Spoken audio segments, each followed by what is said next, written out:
সাহায্যের দরকার। বিপদ? কিসের বিপদ? এই গাড়িটা বন্ধ হয়ে গেছে, আর বৃষ্টি কমার পরেই আমরা সাহায্য পেতে পারি। তবে এই গাড়িটা স্টার্ট হবে। স্টার্ট করে দেখুন না, স্টার্ট হতেও তো পারে।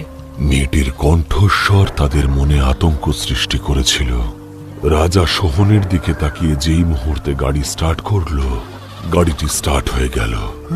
দুজনে দুজনের দিকে অবাক হয়ে তাকিয়েছিল, আর মেয়েটির মুখে এক রহস্যময় হাসি ফুটে উঠল।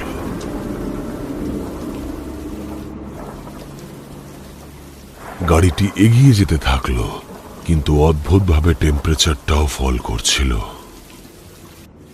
সোহন নিজেকে গরম করার চেষ্টা করতে করতে বলে উঠল, ভাই, এইটুকু বৃষ্টিতেই এত ঠান্ডা পড়ে গেল কি করে বলতো? রাজাও গাড়ির এসি বন্ধ করে দিয়ে বলল, হ্যাঁ ভাই, মনে হচ্ছে যেন আমরাও ঠান্ডায় জমে যাব। ম্যাম, আপনারও ঠান্ডা লাগছে নিশ্চয়ই, আপনি তো এমনিতেও বৃষ্টিতে ভিজেছেন। এই বলতে বলতে সে যখন রিয়ার ভিউ মিররের দিকে চোখ রাখল, সে একেবারে হতবাক হয়ে গেল। সে মাথা ঘুরিয়ে দেখল মেয়েটি নিজের হাতটাই কামড়ে খাচ্ছে, আর চোখ বড় বড় করে সে বলল, কিছু বললে না কি তুমি? রাজা ভয় পেয়ে গাড়ি দাঁড় করিয়ে দিল। আবার কি হলো? গাড়িটা দাঁড় করিয়ে দিলে কেন? গন্তব্যে পৌঁছে দেবে না বুঝি? কে আপনি? কাল যে ছেলেরা মেয়েদের অসহায় অবস্থায় দেখে তার সুযোগ নিতে চেষ্টা করে, সেই ছেলেদের কাল আমি। তাদের আমার হাত থেকে কেউ বাঁচাতে পারবে না।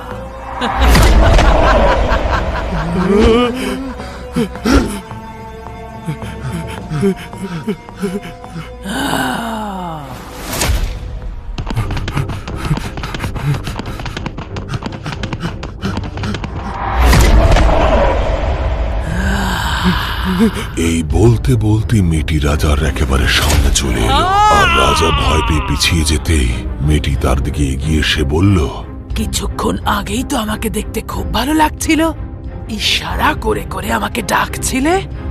এখন আমি তোমার কাছে আসতে চাই, তুমি দূরে চলে যাচ্ছ।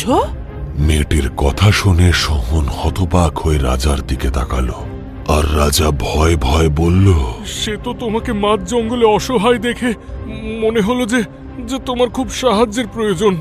আমার কোনো খারাপ উদ্দেশ্য ছিল না। হ্যাঁ, আমরা সত্যি বলছি। আমরা তো রাজার জন্য মেয়ে দেখতে একটা গ্রামে যাচ্ছিলাম। দেখুন, আপনার নিশ্চয়ই কোথাও ভুল হচ্ছে, আমাদের ছেড়ে দিন।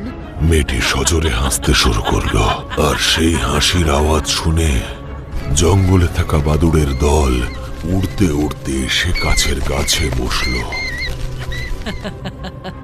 ঈশ্বর মেয়েদেরকে ষষ্ঠ ইন্দ্রিয় দিয়েছে। আমাদের দিকে কে কোন উদ্দেশ্যে তাকায় আমরা বুঝতে পারি। সেই মুহূর্তে তোমার চোখে আমি বাসনা দেখেছিলাম, তার শাস্তি তোমরা নিশ্চয়ই পাবে।